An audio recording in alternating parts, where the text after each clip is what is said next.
It's Friday, May 31st, 2013, and this is Arizona Mining Review. I'm your host, Lee Allison, broadcasting from the Arizona Geological Survey in Tucson for our monthly online video magazine. We've got a great group of guests today, starting off with Nyal Niemuth, as usual, from Phoenix, giving us an update on some of the new activity in mining across the state of Arizona.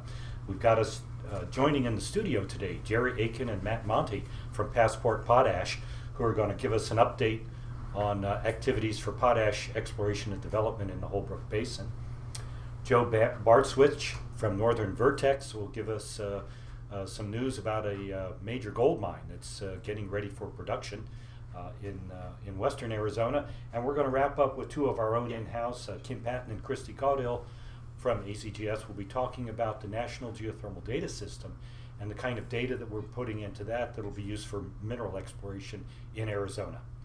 So, Nyal, I think we've got Nyal coming in live now from Phoenix, who's going to give us an update on some of the latest mine operations and news up in the Copper Belt. Nyal, good morning. Welcome. So, I understand you've got some news about some changes in the copper industry going on. What's happening? There's been a lot of news recently coming out of the Miami copper mining area. Perhaps most newsworthy is from late April that there was a sale by BHP Billiton of their Pinto Valley mine. The sale was widely anticipated, but I think it was a surprise to a lot of us who follow mining in Arizona, at least, as to who the buyer was. And maybe also a surprise, or just a little, surprise as to what the sale price might have been. Anyway, Capstone Mining agreed to pay $650 million for the mine and also acquired the San Manuel, Arizona Railroad. The deal, of course, is pending regulatory approval, but that's expected, and the close should occur in the third quarter of this year. To give a bit of background on what they acquired, recently BHP has put in a fair amount of capital investment. Pinto Valley restarted operations in December of 2012. And they're anticipated to have an output of about 150 million pounds a year via a concentrator at Pinto Valley, as well as from the SXEW plant from the old Miami Block Cave. Cash costs are expected to be about $1.80 per pound. Throughput through the mills about 50,000 tons per day when it gets up to full capacity. What else did they acquire? Well, the measured mineral resources are estimated at 400 million tons at a grade of about 0.38%, plus some minor amounts of molybdenum. Capstone's got a program underway where they're going to try and add another 500 million tons or so of what's currently indicated mineralization and move it over to that measured category. What do we know about Capstone? They've been a pretty small producer until recently. This is going to move them up to the mid-tier category. They operate a couple of mines. Cozamin, which is located down in Zacatecas, Mexico, produces about 40 million pounds of copper annually. They also have a mine called Minto, which is located in the Yukon Territory of Canada, and that's producing also about 40 million pounds of copper per year. So if we put this all together, that's going to make Capstone Mining a nice size producer with about 250 million pounds of copper credits per year. They should hit that in 2014. There's some other news in the district. Freeport Miami mine is quietly working towards its 5-year end-of-life mine plan. They should hit that in about 2016. However, it's being reported that to comply with the EPA air quality standards, that Freeport will be making a major investment extending smelter operations. Along with that along with that matching those standards, they're contemplating an expansion of the smelter capacity. So that's good news for a lot of the Arizona mines that require that sulfuric acid for their leaching, I'm sure. Also in the district, there's perhaps a more abrupt closure being considered for Carlotta. Carlotta was started in 2008, but they've recently implemented a mine closure plan. It's been being reported recently by the Arizona Silver Belt newspaper that KGM may actually be accelerating that closure plan and may cease mining this summer. Regardless, we'll continue to see copper production occur for a couple of years from the leaching SXEW operations there. Niall, the Carlotta close down is probably due to a lower grade than expected from their initial assessment. Is that what we understand? I think the real phrase would be poorer recovery than anticipated. Okay. From the first time I see all the operation to a tour they held for the SME annual field trip a couple years ago, they were trying to adapt different techniques for stacking. They were having ponding on their heaps, and so they've had a lot of problems with fines, particularly clays, causing percolation difficulties. Okay, I see. Okay. Well, Niall, a lot going on, a lot of developments, some good news, some not so good news. Thanks. We appreciate you joining us, and we'll look forward to catching up next month with you on new developments. Always good to give you an update. Thanks, Niall. All right. Well, one of the most exciting developments in mining in Arizona the last few years is the potential for potash development in the Holbrook Basin in eastern Arizona. You know, potash is the primary ingredient or source of potassium used in fertilizer in agriculture, and it turns out we import about 85% or maybe even more of the potash needed in the United States. There's about 1 million tons a year being produced out of mines, mostly in New Mexico and in Utah.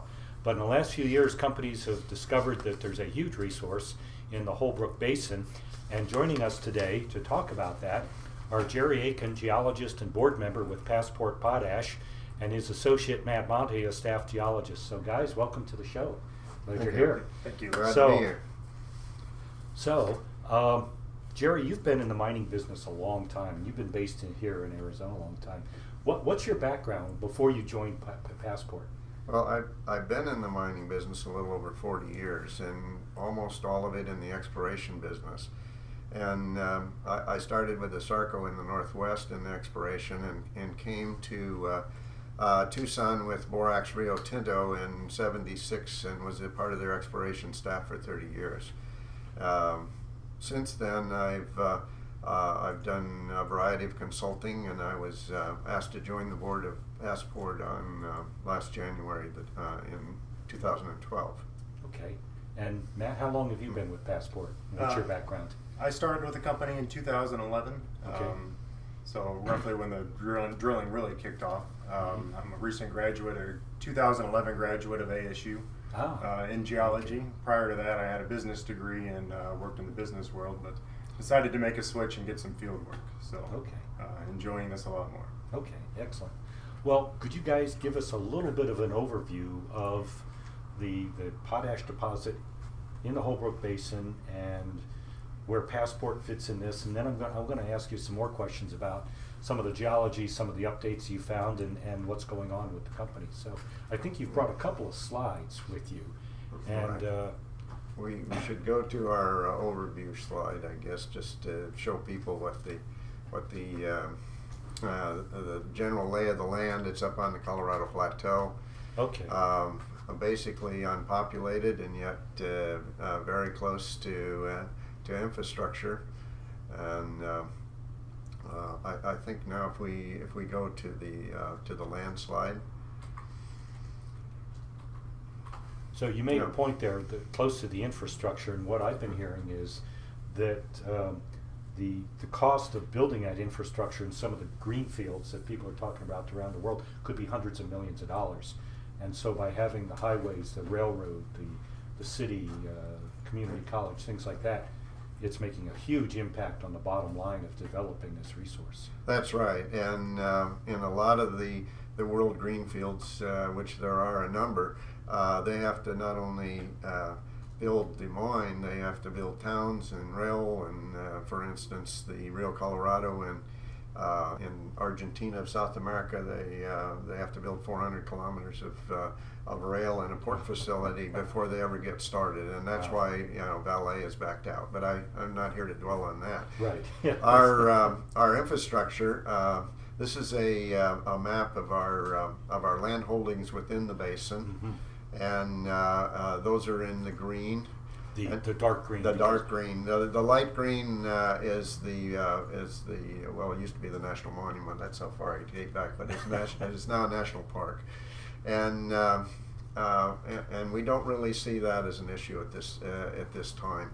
We are evaluating in 3 blocks. The southern block, which isn't really divided up from what we call the western block, and the 2 are being evaluated at the same time. We have the Hopi lands, which are in kind of a tannish color there, and we have a very good working relationship with the Hopi, and which has allowed us to consolidate that southern block and to actually drill on their land and our land. Most of our land is either state land, there's a little bit of BLM, and the lion's share of it is private ranch land with mineral resources on it, which is another plus in that we own the mineral rights outright. Okay. On those lands. Just for infrastructure there, Holbrook sits right at the west side, the left side of the map there. We have Interstate 40 and rail, the EN, and also a spur line, the Apache rail comes up the west side, and Highway 180 goes right through the deposit there.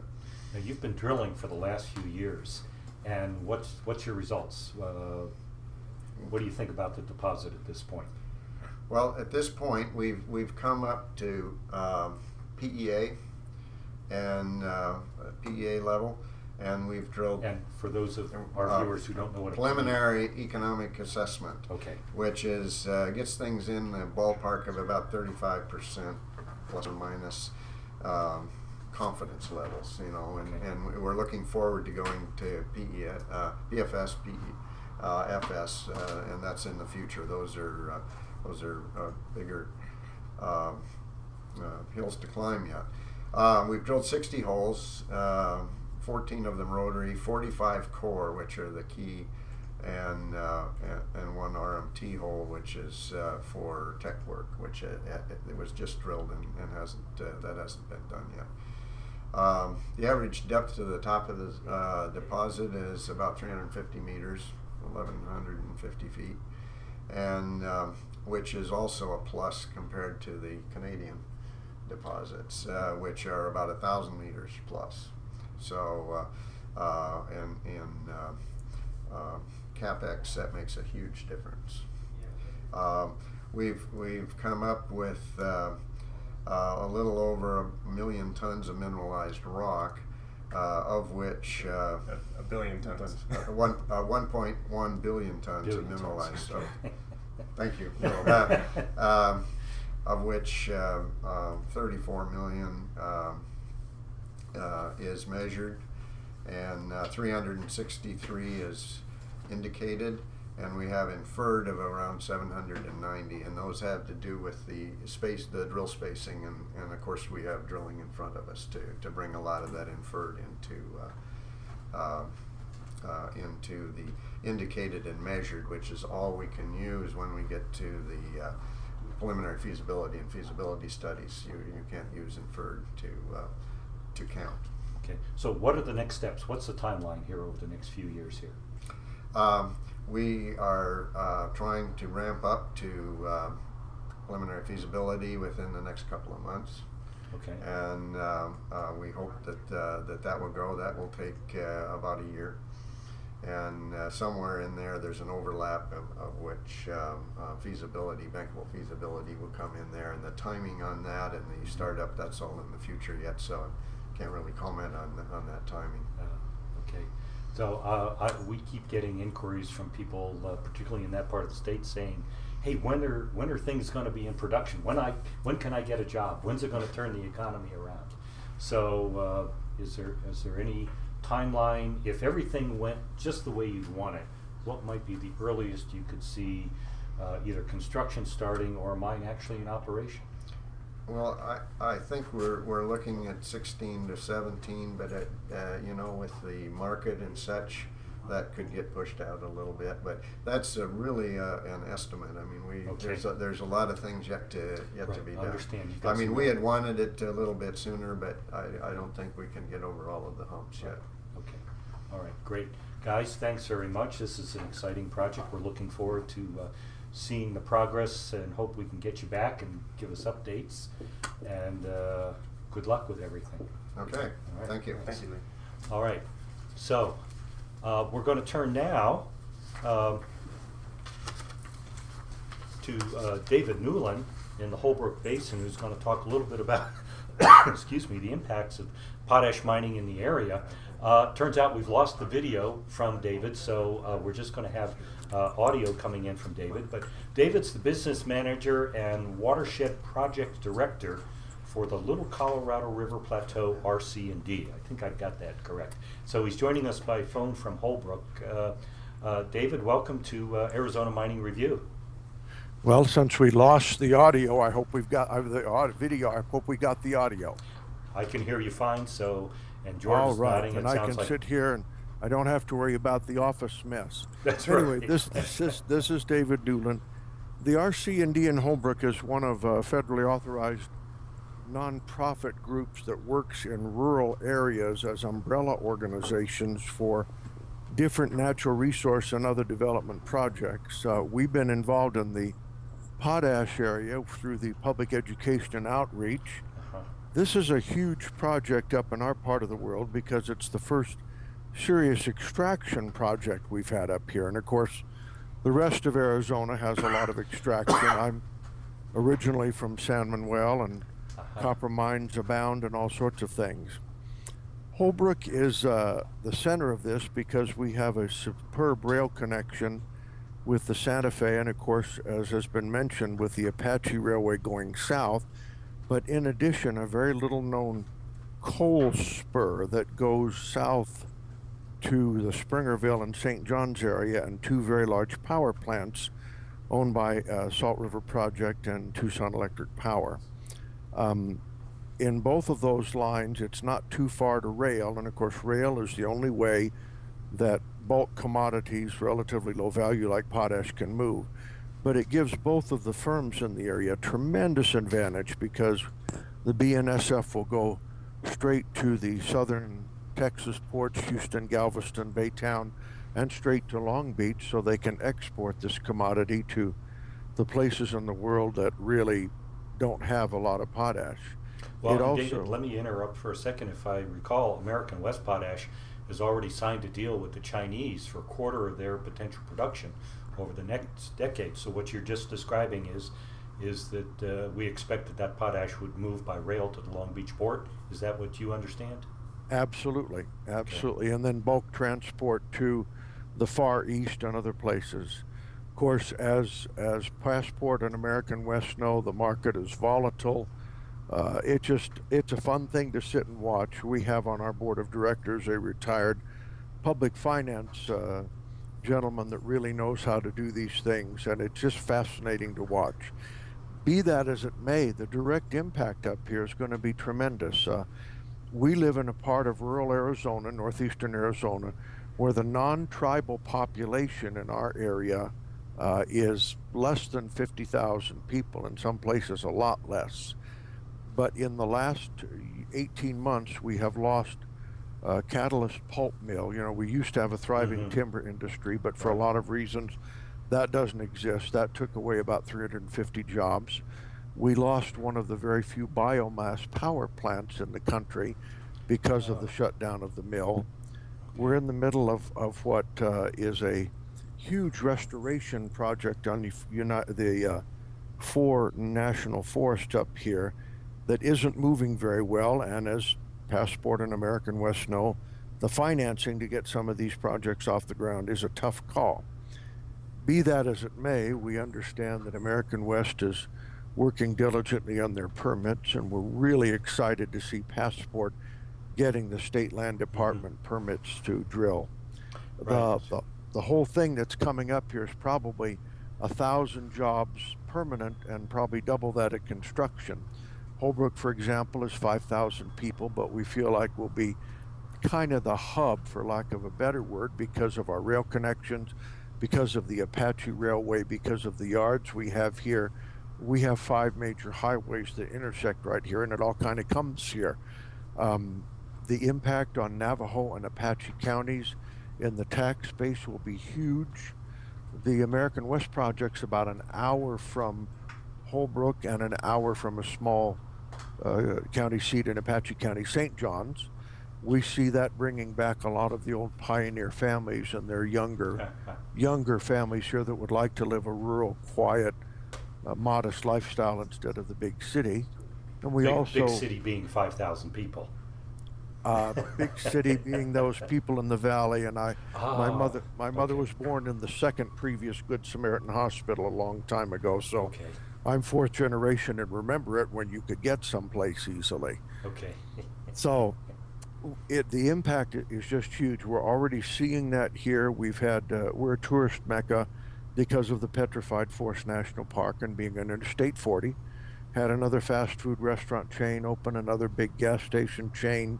I don't think the other cities in Navajo and Apache County are seeing that, but I think that they will. It's probably going to lead to some highway expansion here to be able to get to these sites easily. Passport appears to have a site generally selected for their processing facility that is easier to get to, about 30 minutes from Holbrook. American West is kind of out in the middle of nowhere. Potash, we need it in the United States. The world needs it. This is a cost-effective, easy to get to basin. It's been here for 50 years with the exploration, but with the market and the increasing prices, it's become economically viable to produce out here. So between infrastructure, between employment needs, between the extraction up here and the relatively low population and the lack of disturbance, except for the National Park, it just seems great. And I would point out that we've been in contact and have worked with, again, on a public education and outreach with the conservation groups and with Brad Traver, the superintendent of the park. We're just as excited as we could be. And with that, throw me some questions that might be something I didn't cover. No, David, thank you very much. And I think you've answered all the questions that I had on my list that I was going to throw at you. And I think we're running a little bit long on the show right now, so I'm going to have to wrap this up. But we appreciate your enthusiasm, and the leadership you've been showing out there in the basin has been fantastic in getting the community engaged in this, understanding the issues, helping to understand what this is going to mean for the community. So, David, thank you. Dr. Lee, let me throw one other thing. Our website for contact and any other information is littlecolorado.net. Press that magic button. It will link you, get our numbers, and we'd be glad to talk to anybody and get you to the right people as something we do up here. That sounds great, because I know a lot of companies are interested to come in and help support the mining companies as this project gets underway. So we'll make sure that we send them to you. All right. David, thanks very much for joining us. Thank you, Dr. Lee. Okay, take care. All right. Well, our next guest is Joe Bardswich with Northern Vertex, which is based in Bullhead City. And Northern Vertex is developing the Moss Gold Mine, which is poised to become what looks like the next producing gold mine in Arizona. So, Joe, welcome to AMR. Thank you. All right, we've got the video up, and could you start off and give us a little bit of an overview of where this mine is, the geologic environment, and what's this ore body that you're tapping into? Basically, we're in the Oatman district, or the San Francisco mining district as it was known historically. The Moss property is located about 7 miles east of Bullhead City. Access is by way of the county road, Silver Creek Road, and then 1.25 miles by BLM Route 7717. Was originally discovered by Captain John Moss, who was one of the California volunteers stationed at Fort Mojave during the Civil War. The ore is hosted by quartz monzonite porphyry. It's a low sulfidation epithermal deposit. less than 1% sulfides in it. Sulfides are very rare.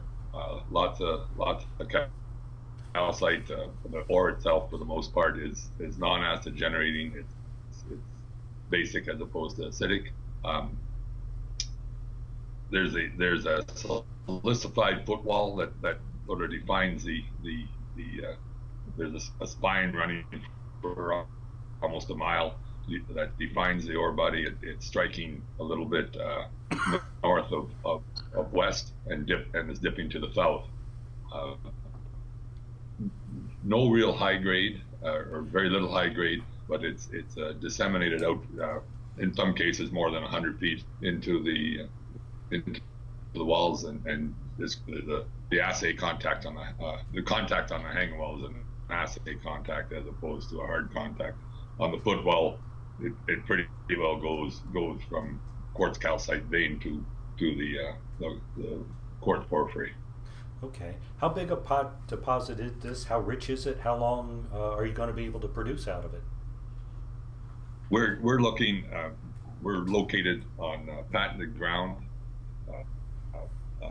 The quantity on patented ground into what we're calling a phase 2, phase 1 being a pilot project of about 100,000 U.S. tons.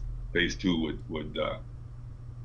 would be close to 7 million tons a grade in the area of a gram per ton of that'd be a gold equivalent grade of gold and silver.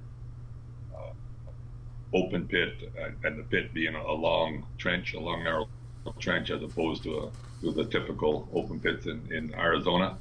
We'd heap leach that cyanide leach it. In the pilot phase, we'll use carbon activated charcoal, carbon columns. Phase 2, we'll probably choose to switch to a Merrill-Crowe, and that the high silver content would be more economic with Merrill-Crowe. Joe, where are you at in this stage of the process to getting towards development, and what's the next step that's facing you?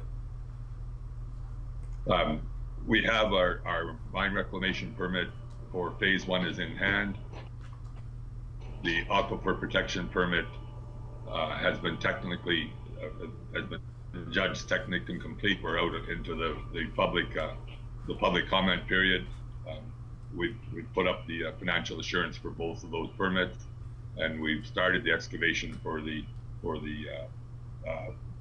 pad area, the crusher pad area, the pond area, and have just barely got underway on mining the phase 1 pit. So how soon before you think you'll be able to get into production? Our objective is to have solution running on the pad. On the heap by the first week of July, and that's a pretty tight schedule, but it still was in sight. We're scheduled to start putting the membrane down on the heap leach pad in the middle of June. Wow! So a couple more weeks, you'll be moving forward on this. So, what kind of gold and silver production do you expect to be coming out of here?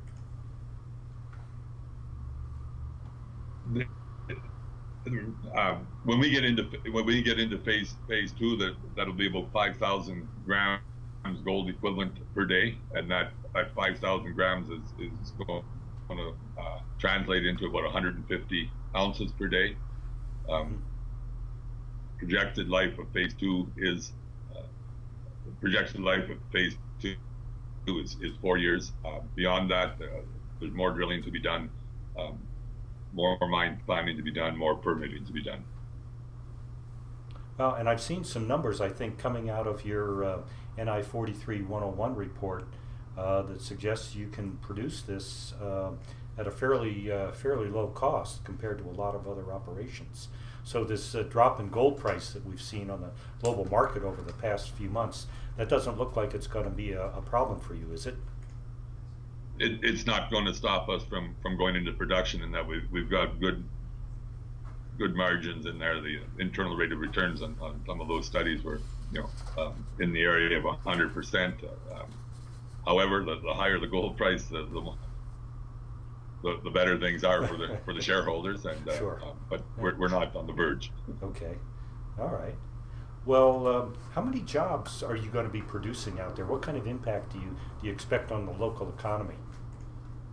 Direct jobs in phase one is in the area of about 45. In phase two, that'll be up to about 125. We're as much as we can. We're using local contractors, employing locally.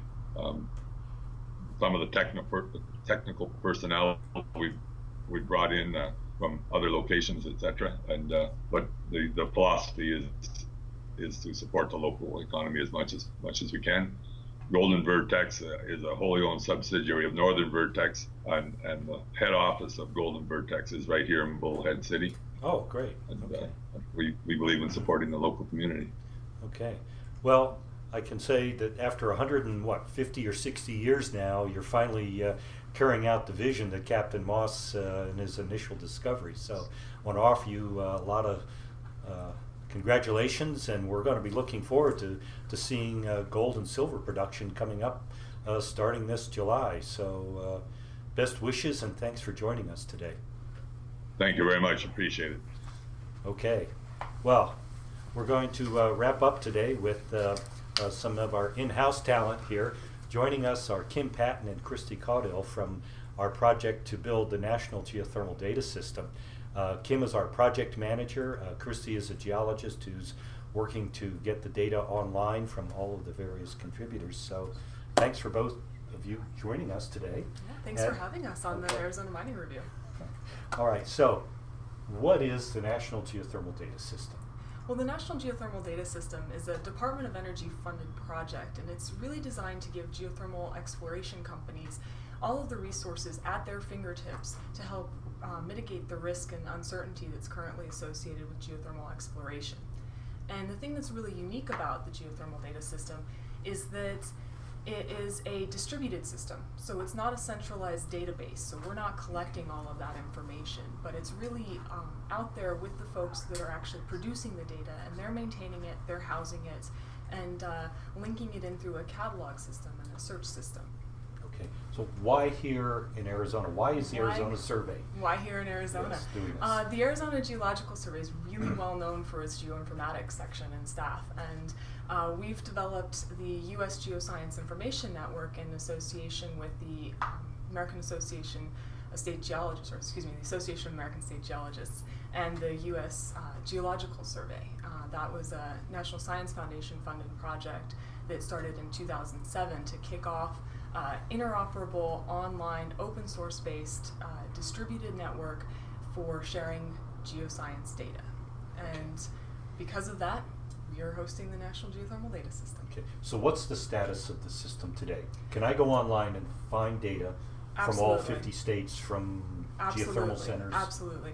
The National Geothermal Data System today is in beta operational mode. There are over 60 contributors currently contributing data to the NGDS, and there's also an additional 200 Geothermal Technologies Office funded projects that are contributing to one of those data nodes, the National Geothermal Data Repository, that will be providing data to the system. So my understanding is that every DOE project that's funded across the country has to take their results, whatever data they come up with, and put it into the system. That's correct. Okay. And they're really trying to provide that data in interoperable formats. We have approximately 30 different formats that we're working with, and including some that are very interesting to the mining industry, such as geochemistry, number of well logs, and in fact I think we have a sample of those well logs across the country. If we could bring that up, you can see that we not only have national coverage, but we also have some international coverage coming in. The Canadians have donated some data for the system as well. Okay, so how many data points, how many data sets, how many records do we have online now, and what do we expect to have over the next year as this project moves forward? Well, I'd like to let Christy answer the actual numbers, but okay. We're currently seeing probably about a third of what we're going to see total. Okay, so the map that you just showed had a lot of blanks in it. Correct. Okay, so those blanks are going to be filled in here. Absolutely, absolutely. We're still working with the state surveys and the other data providers to finalize their data sets and then deploy them using open source Open Geospatial Consortium web map services and web feature services so they can be consumed by almost any type of geospatial software. Okay, so the data is not just geothermal data. It's Correct. data that's useful to the geothermal industry, but it's also going to be useful to the mining industry. Correct. Or to geologists in general. Correct. Okay. And are you or Christy going to show us some of the different data types that we have up there? Well, we're going to talk about those. Okay, all right, We've fair got enough. about a handful that are really relevant to the mining industry, including geologic maps, the borehole lithology. We also have a number of core and cutting samples that are part of the geothermal data system, as well as some geochemistry, both aqueous and rock geochemistry, radiogenic heat production, and then of course the well logs and information coming in from the variety of well logs. And Christy's going to touch on this, but there's over 1 million oil, gas, water wells, and geothermal wells currently represented. There's another million coming in from a data provider that hasn't finished linking in yet, and we're expecting a few more million coming in, probably 1 to 2 more million coming in. Of well logs? Of well logs. Or well data? Or well data. Well Correct. information. Okay. Correct. Well, is it time to bring up an Sure. example of some of the data sets that you've got? Christy, I know you've been working with all of the states and all of the other data providers to get their data up live and online, so they're serving it into this national system. That's And right. So, okay, what are you going to show us here? So I think we'd like to talk a little bit about the amount of data that we have in the system so far, and then some ways to access that data right away. So Jordan, if we could pull up the slide again for the well headers. I'd just like to point out that not only do we have this data nationwide, but as you see here, these data points represent the 1.4 million wellheader records that we currently have in the system. And considering all of the data types combined, we have over 4.5 million records so far. And as Kim said, we can expect that number to at least double by the end of next year. So how can you access all of this data? Next slide, please. You're welcome to view our beta phase search website at search.stategeothermaldata or search.geothermaldata.org. You can search by keyword. You can also search by bounding box. Here we've chosen to search for specifically well logs in Arizona. We've added the image of that data to the map. And next slide, please. You'll see that we have a variety of access options to get this data. As indicated by the yellow box, you can download an Excel file of this entire data sheet to get all of the data points from this. You can also download a layer file if you're working in ArcMap. You can view that directly in your Esri products. We've also created web map services for all of these data sets. And just to clarify, the ArcMap Esri products, those are GIS software tools, they're That's commercial right. tools. Mhm. So if you're working in the most popular GIS software in the world, you can access all of this data seamlessly. That's right. So you can easily access it through the most popular Esri products, but we've also created these web services to enable anyone to be able to view this data with free open source downloadable GIS software. Okay. May I jump in for just a quick moment? One of the beauties of this system is that you can also develop applications to go along with the back end of the system. And so one of the things that we've done here in-house is create a search plugin for that Esri ArcMap. And you can actually download that from the geothermaldata.org website. So you don't even have to search from the site. You can search directly from ArcMap. With the app that we With the provide, app that that's we've free for provided. anybody to use. Free for and anybody grab to hold of. use. Okay. And I'd like to also indicate that many online viewers currently exist to access this type of data that we have online. If we could look at the very last slide. This is the USGS National Map Viewer. So this is an example of an online viewer that already exists, and you can access our web services using such a viewer. We've simply dropped in our services here. You see that we've added the well logs for Arizona, as well as the aqueous chemistry data for Arizona. And it's being shown on a USGS base map through the National Map Viewer. That's correct. So we can integrate other data sets coming from the U.S. Geological Survey. So they have a national geochemistry data system set, I believe. So That's right. the idea is that we can bring all of these together. Sure. And not only can you bring all these data sets together, you have an Excel download you can view the data in. You can also view all of the links associated with this data, such as live links to well logs if you want a TIFF or a different kind of image for well logs, any data online associated with this aqueous chemistry data. You can access all that together as well. Okay, fantastic. Well, thank you. We've got to wrap up now. We've used up our 30 minutes today.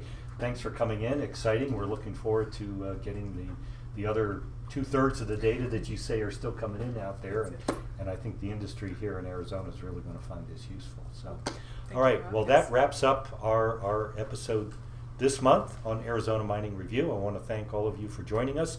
If you tuned in late or you want your friends to take a look at this, remember we record all the episodes and we post them on the YouTube channel. So just do a search for Arizona Mining Review or come into the Arizona Geological Survey and you can find a link to it there. Thanks to Mike Conway, our producer, Jordan Maddie, our cameraman and production lead, Arnie Bermudez, who's working behind the scenes to make it work, and all of our guests today. Thanks, and we'll see you next month.